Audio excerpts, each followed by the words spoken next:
Last week's gospel, it was the woman at the well who was caught in the web of errant desire. She sought God in the wrong places, and Jesus redirected her to her will to see that he alone could satisfy her.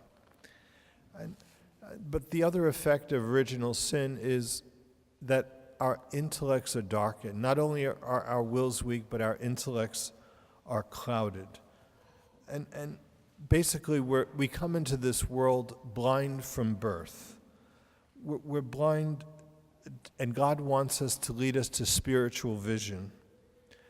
The spiritual writer Origen says that to be holy is to see with the eyes of Christ, to see a world transfigured, to see the world as God sees it.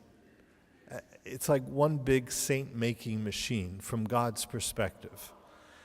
Not as a collection of antagonistic egos, not to see others as a threat, but to see the providence of God unfolding.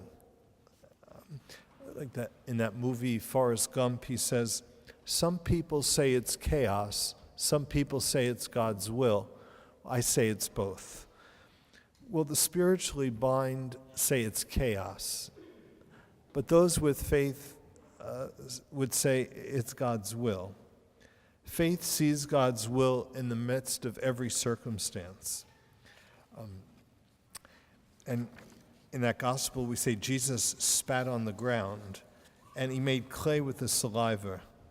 And that's seen, the first century Jew would see that as a reference to the book of Genesis, where Adam was formed from the clay of the ground.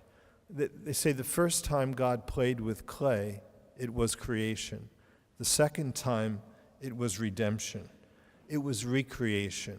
It was restoration of what went wrong with the world. Okay? So Jesus Christ comes to restore the world, to restore God's creation. Like in the book of Revelation, the book of Apocalypse, he says, "Behold, I make all things new." And he tells the fellow to go wash in the pool of Siloam. And that's a reference to baptism. Baptism is a total immersion in the mind of Christ, which is truth. A total immersion in the life of Christ, which is grace. Okay? And all the sacraments are simple actions, but they have a profound spiritual effect. Okay? So this simple action of washing in the pool of Siloam had a transforming effect on the body of the blind man, on his sight. Well, so too, the sacraments have a transforming influence on us spiritually.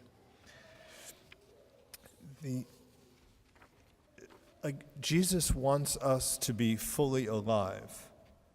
The Pharisees do not. God wants what's best for us. Okay? But the Pharisees tried to undermine the healing. This isn't really the blind man, they say. A cure on a Sabbath is not from God. He's in league with the powers of darkness. Okay? So evil always wants to divide. But Jesus Christ wants to unite us in the truth and to unite us in charity, okay? To make us one in him, in his mind, which is truth, in his life, which is grace. And see, the Pharisees, like we say, undermine, deny. Where there is faith, the Pharisees sow doubt.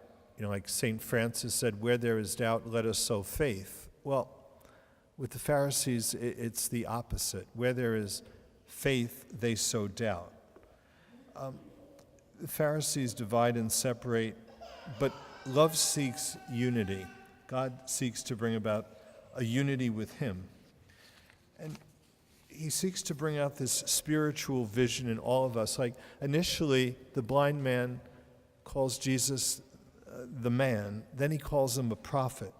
Then he says he's from God. then he falls down and worships him. He adores him.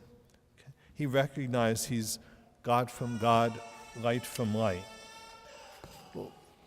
So it is with us. We come to a deeper and greater spiritual vision as we grow in grace.